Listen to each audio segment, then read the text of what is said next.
Hi, hello everyone. Welcome to Wow Home Arts. நீங்கள் இப்போ தான் ஃபஸ்ட் டைம் நம்ம சேனல் பார்க்குறீங்கன்னா மறக்காமல் நம்ம சேனலை சப்ஸ்கிரைப் பண்ணிக்கோங்க.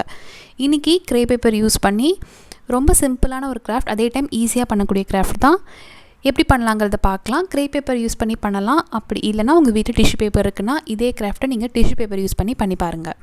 ஃபஸ்ட்டு நான் க்ரே பேப்பரில் ஒரு 2 சென்டிமீட்டருக்கு இந்த மாதிரி மார்க் பண்ணிவிட்டு இதை வந்து நான் கட் பண்ணி எடுக்க போகிறேன்.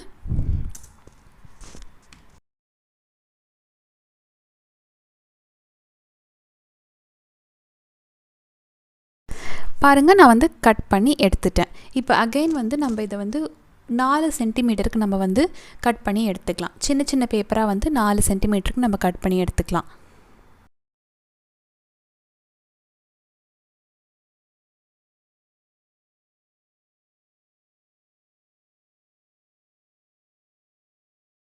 இது போல் எல்லாத்தையும் வந்து கட் பண்ணி எடுத்துட்டேன்.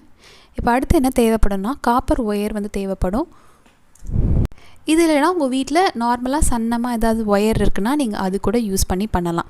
நான் வந்து இந்த காப்பர் ஒயர் நம்ம ஜுவல்லரிக்கெலாம் யூஸ் பண்ணுவோம் இல்லையா, அந்த காப்பர் ஒயரை குட்டி குட்டியாக இந்த மாதிரி ஒரு 5 இல்லைனா 6 பீஸ்க்கு வந்து நம்ம கட் பண்ணி எடுத்துக்கலாம். இந்த காப்பர் ஒயர் நம்ம டெரக்கோட்டா ஜுவல்லரிலாம் பண்ணும்போதெல்லாம் யூஸ் பண்ணலாம். அதனால் நான் வந்து வாங்கி வச்சுருந்தேன். இதை வந்து இந்த மாதிரி குட்டி குட்டியாக வந்து கட் பண்ணி எடுத்துக்கிறேன். ஆல்ரெடி நம்ம க்ரே பேப்பர் கட் பண்ணி வச்சுருக்கோம் இல்லையா, அதை எடுத்துக்கோங்க. 2 எடுத்துக்கோங்க. எடுத்துகிட்டு இப்போ ஒரு மேலே இந்த மாதிரி ஃபெவிஸ்டிக் போட்டு கொஞ்சமாக வந்து க்ளூ அப்ளை பண்ணிக்கோங்க. க்ளூ விட ஃபெவிஸ்டிக் யூஸ் பண்ணிங்கன்னா நல்லாயிருக்கும். ஃபெவிஸ்டிக் யூஸ் பண்ணிவிட்டு இப்போ இதில் நம்ம கட் பண்ணி வச்சுருக்க அந்த ஒயர் இருக்கு இல்லையா, அதை வந்து சென்டரில் இந்த மாதிரி வச்சுக்கோங்க. இது மாதிரி அந்த ஒயரை வச்சு ஒட்டி விட்டுட்டு திரும்பவும் இன்னொரு பேப்பர் நம்ம கட் பண்ணி வச்ச இன்னொரு பேப்பர் எடுத்து இது மேலேயே ஒட்டி விட்டுருங்க.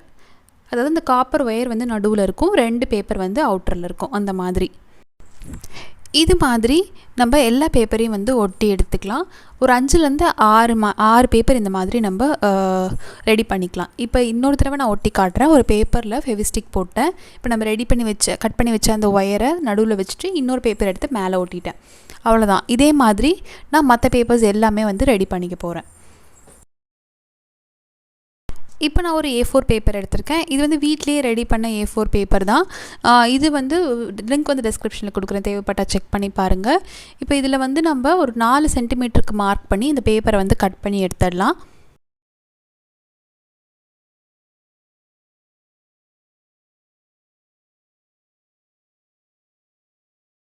இப்போ கட் பண்ணின பேப்பரை எடுத்து இந்த மாதிரி 2 ஃபோல்ட் பண்ணி சிசர் யூஸ் பண்ணி கட் பண்ணிக்கோங்க. ஃபுல்லாக கட் பண்ணிடாமல் ஒரு ஹாஃப் பேப்பர் வந்து இந்த மாதிரி குட்டி குட்டியாக வந்து நம்ம கட் பண்ணிக்கலாம். இது மாதிரி நான் வந்து ஃபுல்லாக வந்து கட் பண்ணி எடுத்துட்டேன். ஓப்பன் பண்ணி பார்த்திங்கன்னா இந்த மாதிரி இருக்கும். இந்த எல்லோ கலர் பேப்பரை நம்ம சென்டரில் வச்சுட்டு சுற்றி வந்து அந்த பிங்க் கலரை வந்து பெட்டல்ஸ் மாதிரி நம்ம வந்து ஒட்ட போகிறோம். இப்போது இதை வந்து க்ளூ இந்த மாதிரி வந்து போட்டுக்கோங்க. ஏதாவது ஒரு கம்பி வந்து தேவைப்படும். என்கிட்ட ஸ்ட்ராங்கான கம்பி எதுவும் இல்லை, அதனால் இந்த காப்பர் ஒயரையே ஒரு 4 தடவை சுற்றி திக்காக வந்து எடுத்திருக்கேன். இப்போ அந்த கம்பி இந்த மாதிரி வச்சுட்டு அப்படியே நீங்கள் சுற்றிட்டே வாங்க, ரோல் பண்ணிவிட்டு அப்படியே ஒட்டிகிட்டே வாங்க. ஜென்டலாக உங்கள் கையில் வந்து ப்ரெஸ் பண்ணிவிட்டு அப்படியே நீங்கள் ரோல் பண்ணிகிட்டே வந்தீங்கன்னா அழகாக ரோல் பண்ணலாம். இது மாதிரி நம்ம ஃபுல்லாக ரோல் பண்ணி ஒட்டி விட்டுக்கலாம்.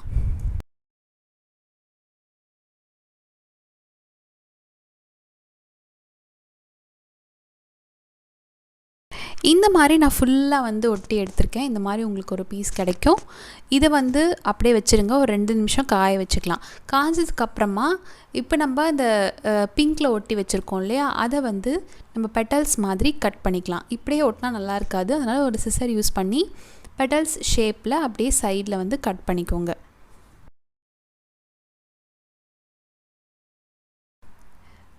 கரெக்டான ஷேப் இல்லைனாலும் அன்ஈவனாக இருந்தாலும் நல்லா தான் இருக்கும். நான் வந்து அப்படியே ஒரு லீஃப் மாதிரி கட் பண்ணிக்கிறேன். நம்ம சப்ஸ்கிரைபர்ஸ் வந்து ஹாய் சொன்னாங்க.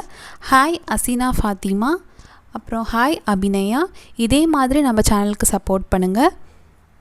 நம்ம சேனலில் போடுற கிராஃப்ட்ஸ் எல்லாம் பார்த்துட்டே வாங்க. ஏதாவது கிராஃப்ட் உங்களுக்கு பிடிச்சிருந்தது நீங்கள் பண்ணிங்க அப்படின்னா அந்த ஃபோட்டோஸை எனக்கு கண்டிப்பாக வந்து மெயில் பண்ணிவிடுங்க. மெயில் ஐடி வந்து டிஸ்கிரிப்ஷனில் இருக்குது. நான் அடுத்த தடவை வீடியோ அப்லோட் பண்ணும்போது அந்த ஃபோட்டோஸையும் சேர்த்து அப்லோட் பண்ணுறேன். இப்போது நான் எல்லா பெட்டல்ஸுமே வந்து கட் பண்ணி எடுத்துட்டேன். இந்த மாதிரி ஷேப்பில் கட் பண்ணி எடுத்துட்டேன். இப்போது இந்த பிங்க் பெட்டல்ஸ் நம்ம ரெடி பண்ணியிருக்கோம் இல்லையா, அதை வந்து நம்ம உள்ளே வந்து காப்பர் ஒயர் வச்சுருக்கனால அது நீங்கள் எந்த மாதிரி வேணால் ஷேப்பாக மாற்றிக்கலாம். ஃப்ளார் மாதிரி அழகாக வந்து பெண்ட் பண்ணிக்கலாம். இழுத்திங்கன்னா அழகாக வரும். நம்ம நினைக்கிற ஷேப்பில் நம்ம பண்ணிக்கலாம். இப்போ அந்த சென்டரில் எல்லோ கலர் வச்சுட்டு சைடில் இந்த பெட்டல்ஸ் வச்சு அந்த ஒயரை அப்படியே வந்து சுற்றி விட்டுருங்க. எதுவுமே ஒட்ட தேவையில்லை. ஜஸ்ட் அந்த ஒயரை அப்படியே நீங்கள் இந்த மாதிரி சுற்றி விட்டால் போதும், அழகாக அது நின்றுக்கும். இதே போல் நம்ம எல்லா பெட்டல்ஸையும் இது மாதிரி நம்ம வச்சு ஒட்டி விட்டுக்கலாம். உங்களுக்கு எந்த மாதிரி ஷேப்பில் பெட்டல் இருக்கணும்னு நினைக்கிறீங்களோ நீங்கள் அதை வந்து பெண்ட் பண்ணிங்கன்னா அழகாக வந்து அது பெண்ட் ஆகும். ஏன்னா நம்ம உள்ளே வந்து ஒயர் வச்சுருக்கோம். இப்போ இது போல் நான் எல்லாமே ஒட்டிக்க போகிறேன். உங்களுக்கு ஏதாவது கிராஃப்ட் வேணும் அப்படின்னு நினச்சிங்கன்னா அதை வந்து நீங்கள் கமெண்ட் பண்ணுங்கள். நான் வந்து முடிஞ்ச அளவுக்கு அது சீக்கிரமாக வந்து அப்லோட் பண்ண பார்க்குறேன். உங்களுக்கு பார்த்தாலே தெரியும், ரொம்ப ரொம்ப நல்லா இருந்துச்சு பார்க்குறதுக்கு. அது முக்கியமாக வந்து நம்ம உள்ளே வந்து அந்த காப்பர் ஒயர் வச்சுருக்கிறது தான் வந்து ரொம்ப சூப்பராக இருந்தது. ஏன்னா நம்ம பெண்ட் பண்ணும்போது அந்த ஃப்ளார் ஷேப்புக்கு அழகாக பெண்ட் ஆகி வந்துச்சு. பார்த்திங்கன்னா இது போல் நான் எல்லாமே ஒட்டிட்டேன். அழகாக வந்து ஃப்ளார் மாதிரி வந்துருச்சு. இப்போ மேலே இருக்கிறது கொஞ்சம் வந்து ரொம்ப அதிகமாக இருக்க மாதிரி இருந்தது. அதை மட்டும் நான் வந்து கொஞ்சம் கட் பண்ணலான்னு கட் பண்ணிவிட்டேன். கீழே நம்ம வந்து க்ரீன் கலர், உங்கள்கிட்ட க்ரீன் கலர் செல்லோ டேப் இருக்குது அப்படின்னா க்ரீன் கலர் செல்லோ டேப் வந்து அதை சுற்றி வந்து ஒட்டிக்கலாம். அப்படி இல்லைன்னா நீங்கள் டிஷ்யூ பேப்பர் ஒரு தடவை சுற்றிட்டு அதுக்கு மேலே நீங்கள் பெயிண்ட் அடிக்கலாம். அப்படியும் இல்லைன்னா நீங்கள் இந்த மாதிரி மாஸ்கிங் டேப் இருக்கும் இல்லையா, அதை வந்து இதை சுற்றி வந்து நம்ம ஒட்டிக்கலாம். ஒட்டிட்டு அதுக்கப்புறமா நம்ம பெயிண்ட் பண்ணிக்கலாம். இப்போ நான் மாஸ்கிங் டேப்பை சுற்றி ஒட்டிட்டேன். அப்போ தான் வந்து அந்த நம்ம இந்த ஒயரை சுற்றி விட்டோம் இல்லையா, அதெல்லாம் வந்து நகராமல் இருக்கும். நல்ல டேப் வந்து சுற்றி ஒட்டிக்கிறேன். இந்த மாதிரி அழகாக வந்து ஒட்டி எடுத்துட்டேன். இப்போ இந்த மேலே இருக்கிற எல்லோ கலர் வந்து எக்ஸ்ட்ராவாக இருந்தது, அதனால் கொஞ்சமாக வந்து நான் அதை கட் பண்ணிக்கிட்டேன். இப்போ அந்த மாஸ்கிங் டேப் மேலே நான் வந்து க்ரீன் கலர் அக்ரலிக் பெயிண்ட் வந்து கொஞ்சமாக போட்டுக்கிட்டேன். என்கிட்ட க்ரீன் கலர் டேப் இல்லை, அதனால நான் வந்து இந்த மாதிரி பண்ணிட்டேன். உங்ககிட்ட இருக்குன்னா நீங்கள் டேரெக்டாக க்ரீன் கலர் டேப்பை வந்து ரோல் பண்ணிக்கோங்க. முன்னாடியே சொன்ன மாதிரி டிஷ்யூ பேப்பரும் நீங்கள் வந்து க்ளூ யூஸ் பண்ணி நல்லா ஒட்டிட்டு அதுக்கு மேலே நீங்கள் கலர் பண்ணிக்கலாம். அவ்வளோதான் ஃப்ரெண்ட்ஸ், சூப்பரான ஈஸியான ஒரு கிராஃப்ட் தான். பார்க்குறதுக்கு ரொம்ப ரொம்ப நல்லா இருந்தது ஃபினிஷ் பண்ணி பார்க்குறப்போ. கண்டிப்பாக நீங்கள் ட்ரை பண்ணி பார்த்துட்டு எனக்கு கமெண்ட் பண்ணுங்கள். உங்கள் ஃபோட்டோஸ் கண்டிப்பாக எனக்கு மெயில் பண்ணி விடுங்க. வீடியோ பிடிச்சிருந்தால் மறக்காமல் லைக் பண்ணுங்கள். உங்கள் முடிஞ்ச அளவுக்கு உங்கள் ஃப்ரெண்ட்ஸ்க்கெலாம் ஷேர் பண்ணுங்கள். மறக்காமல் நம்ம சேனலை சப்ஸ்கிரைப் பண்ணி வச்சுக்கோங்க.